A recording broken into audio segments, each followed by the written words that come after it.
намайг ариуна гэдэг. Би Багнар дүүрэгт хүнсний ногоо тариалтлах ажил эрхэлдэг. Өвөө эргэцэнээс ахуулаад тэгэл одоо хүртэл нэг 10 жил ногоо тарьчих чинь да. Анх ч одоо би одоо баг газар тарьж ирсэн дөө. Хашаанда нэг хэрэглээнийхээ нарийн ногоо хэрэглээнийхээ төмсийг тарьжсэн. Тэгээд сүүлдээ газараа томруулаад би надлан хавар тарьсан. Гэр төслөөс юу аваад цэцэрхний мод аваад ойдонгоос л өгөөж өгнө л гэж.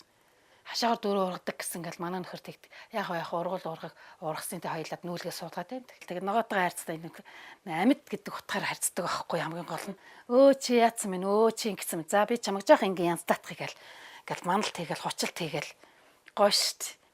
Би бол тэгдэг одоо хэдэн цэцэрхний хамаатай өө та хэд яаж за ус чинь очиж. За одоо би та хэдэг услаа. Өө ягаад чи унцайлаа би энийг чи ингээд янзлаатгах гээл хажууд нь мод авчиж байгаа л уцаар байчаал. Тэгэл тэгж ярихаар чин зэрэг тэгэл тэд нар чинь хүртэл ингээл яг хүүхдтэйгээ ярьж байгаа юм шиг. Тэд нар хүртэл гоё сэргээд ирж байгаа юм чи урмал. 2008 оноос эхлээд энэ төсөл тамрагдчих эхэлсэн.